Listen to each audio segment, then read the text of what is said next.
If the dragon of medical cost is ever going to be slain, this is where his conqueror will have to strike. Hospital costs are up 100% in 7 years, more than twice the inflation rate. An average bed costs $200 a day. Hospital bills of $3,000 are common.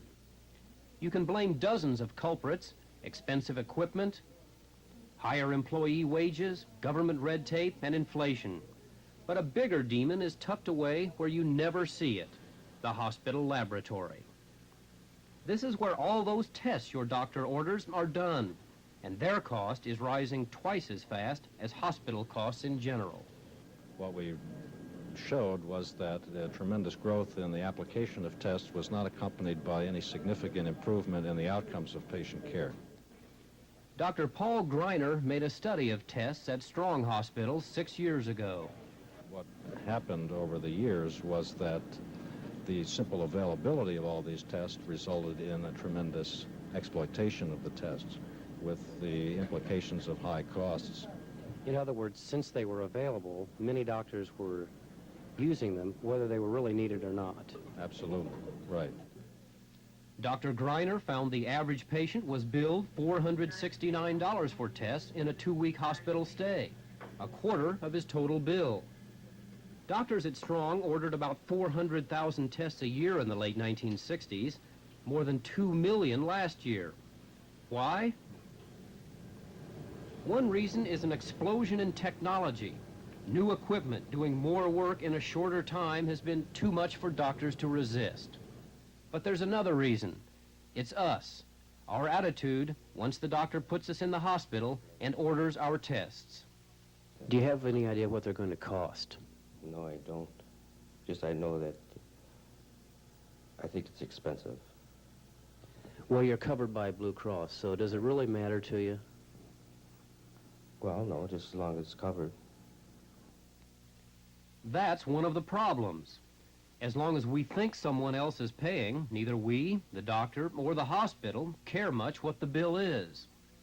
But Strong Hospital insists it does care. That after Dr. Greiner's study, it began teaching medical students and doctors not to order so many tests. Dr. Greiner says the annual increase is now under control. New lab machinery has actually lowered the price of some tests, but the machines do many more tests than a technician can do by hand, so the total cost keeps going up. Who can control it? Only doctors. And only if they convince themselves and their patients that neither one needs every present under the laboratory Christmas tree. Mike Power, TV 10 News.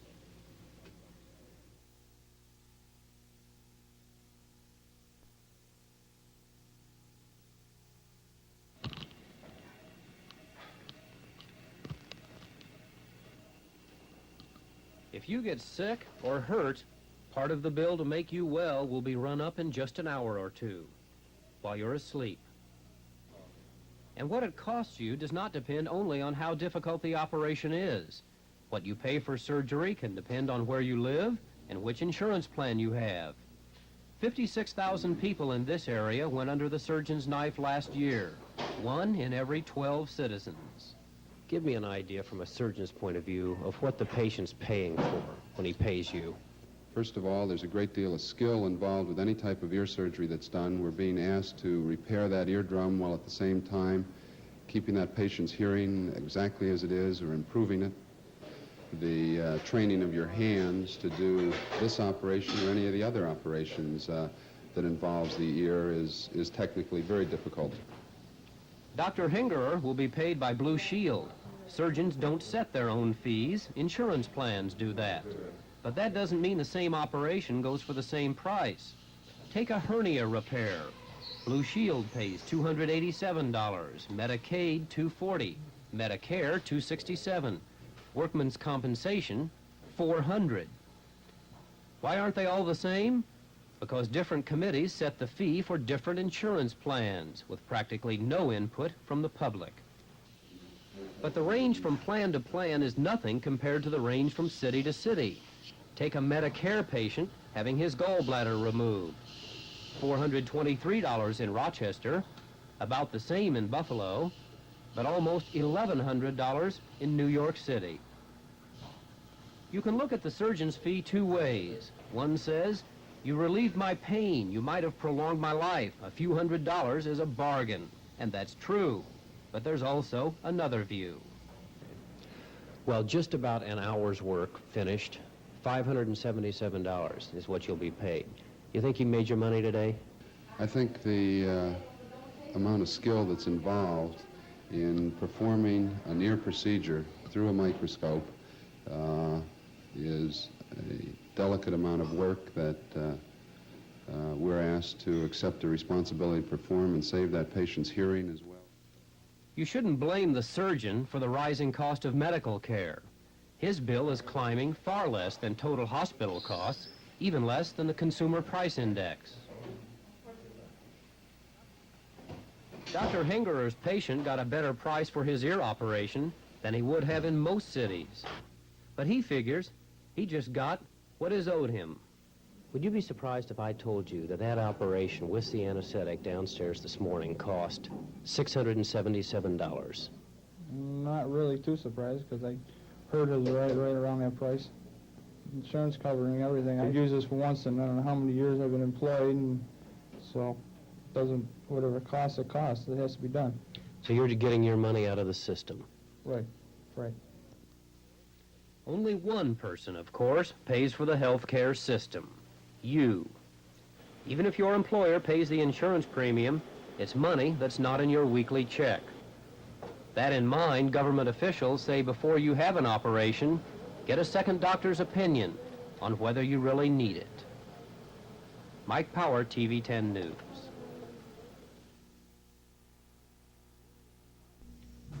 The story of the migrant, and to a lesser degree the quality of his life, is changing. Fewer of them work their way up America's trail of plenty now. Those who do are just as likely to be Chicano as black. Children are still in the fields, but their younger brothers and sisters are probably at a daycare center. And migrant housing. It might make the middle class wince, but its severest critics of years past agree it's better. Why the change?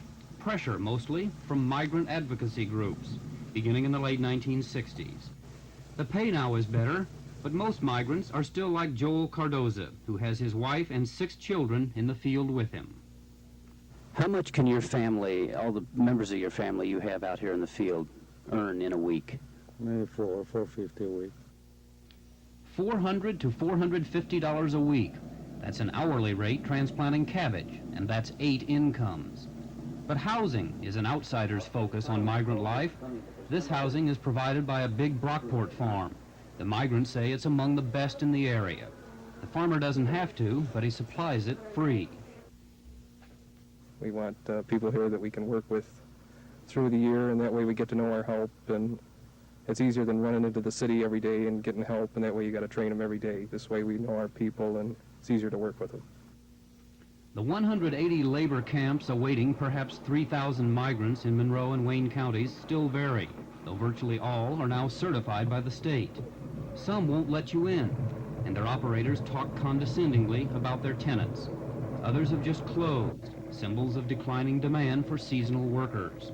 Migrant social agencies now often find they have one less open sore to heal. They're not in existence as much as they were. You tell me. The Department of Labor and its standards have had a substantial impact on the deployability of what used to be in existence. Even with improving conditions, life in a labor camp is not rosy. Screens may be on the windows now, but tenants still use outdoor privies. Even meeting state codes, it's crowded. But different from 10 years ago? Yes. Then, these people might have been living in a bus. The appearance of any labor camp is really in the eye of the beholder. You may not think this one looks too appealing, but the people who live here and various social watchdog groups say this camp is a good one. But the whole question may soon be academic anyway. Camp owners, farmers, and workers all agree that as more farms fold and machinery takes over, fewer migrants are making the trip north. Mike Power, TV 10 News.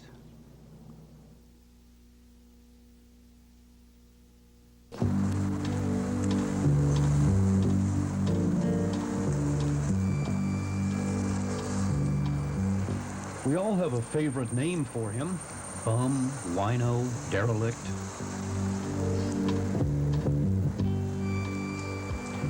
He's the guy we avoid on downtown streets, or give a quarter to so he'll go away.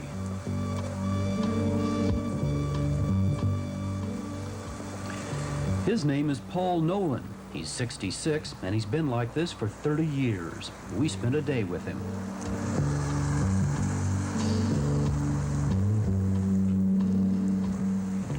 Early in the morning, Paul's stride is even. It has purpose. He's headed for his first bottle of wine. How much does it take you to get drunk? The second pint. I can get one down pretty good, but if I start on the second one, it'll floor me pretty good. With the day's first 90-cent white port in his gut, Paul feels better. Once again, heads off to nowhere.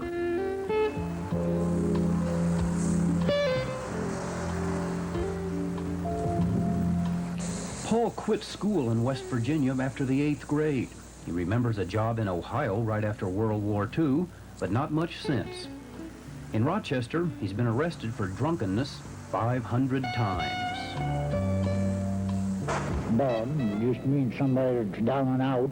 Yeah, that's what they call us. Yeah. How's that make you feel? Not too good, no. When a rain shower falls, Paul escapes it at his rooming house on West Main Street. But lunchtime is near. That means another trip down West Main, this one in style and free, courtesy of the RTS.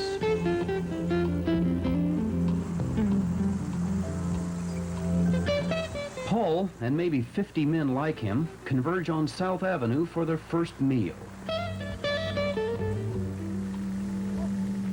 But first, a cocktail. By now, Paul is drunk, but that's okay. It's 90 minutes before they serve. And what they serve is stew and bread.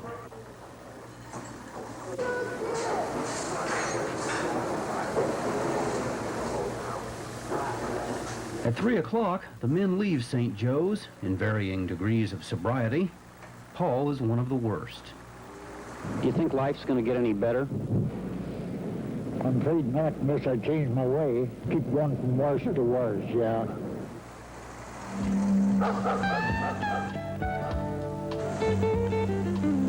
Finally, Paul reaches Washington Square Park, and by now, it's just about over for him.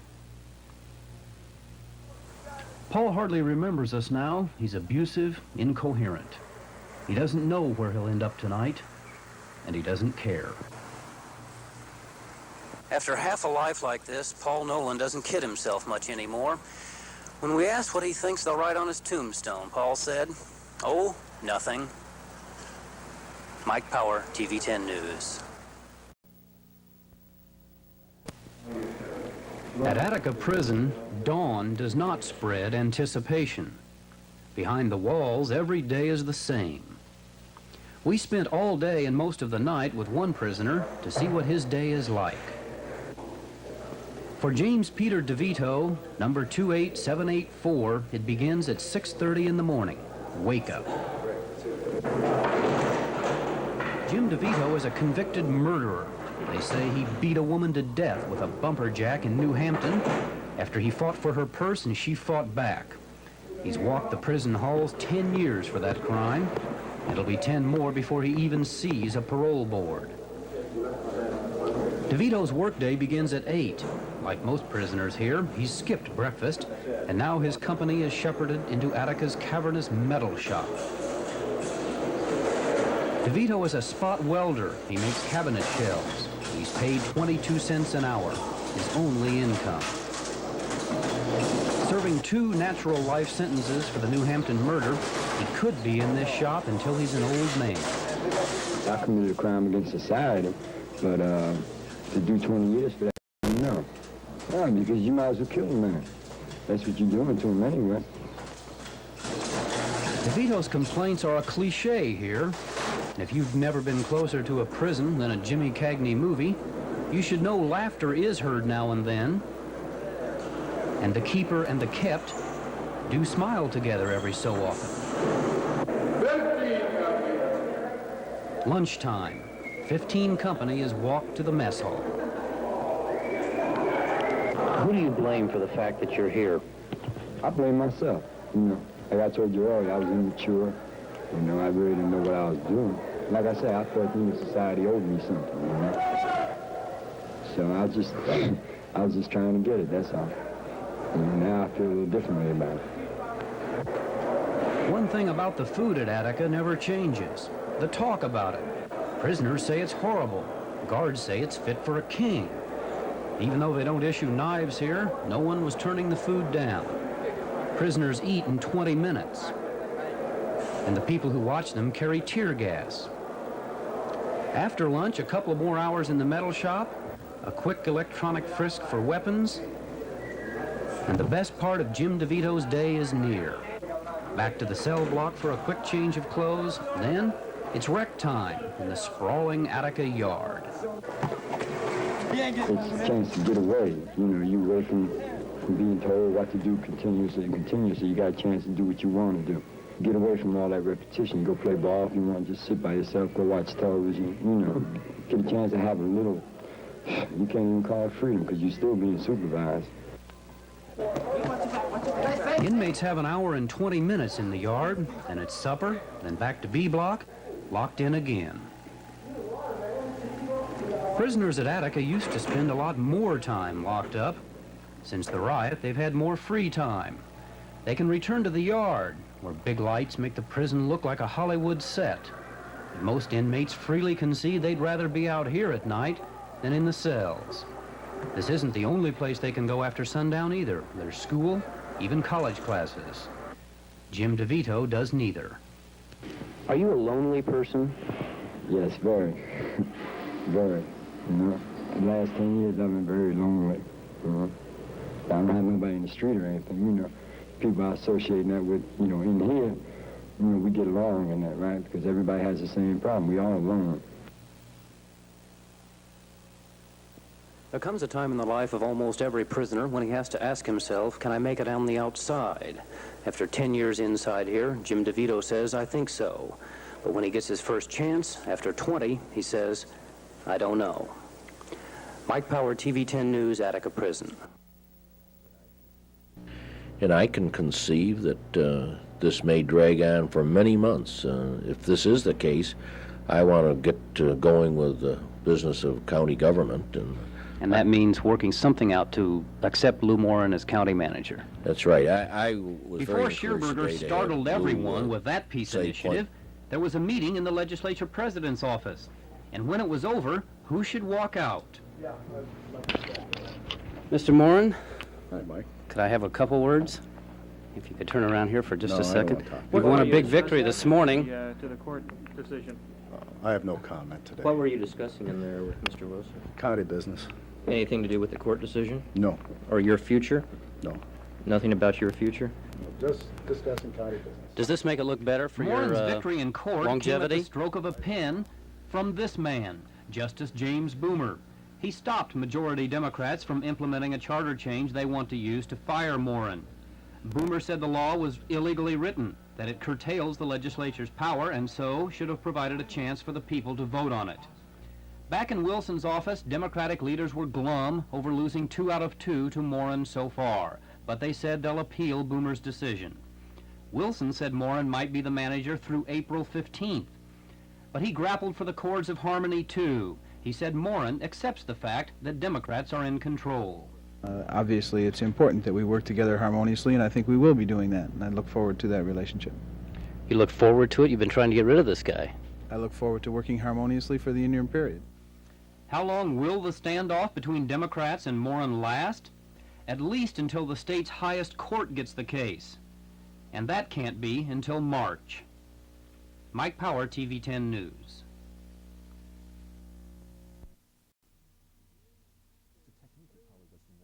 Three, 2, 1.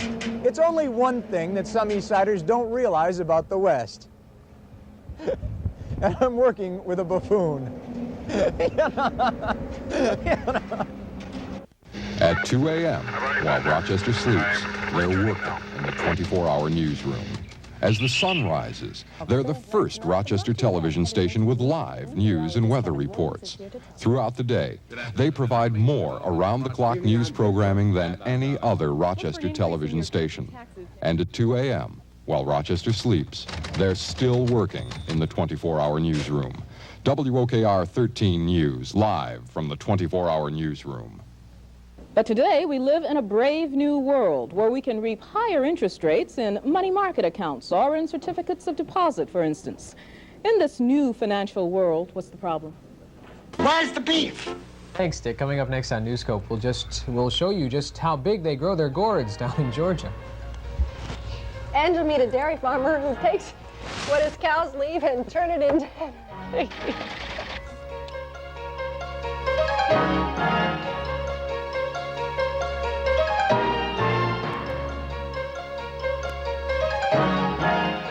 A normal head of iceberg lettuce today is going for 79 cents. A regular head of iceberg lettuce today is going for 70. It's only one thing that some Eastsiders don't realize about the West. And as we've learned this week, can Eastsiders swim in a cold river? Hi, I'm Mary Carteret, hoping you'll watch my new show, Three's a Crowd, this fall on ABC. It's waiting for you here on WOL. Talking with Don Allert, Al Hart. I'll be waiting for you here on WORK 13. Oh, well.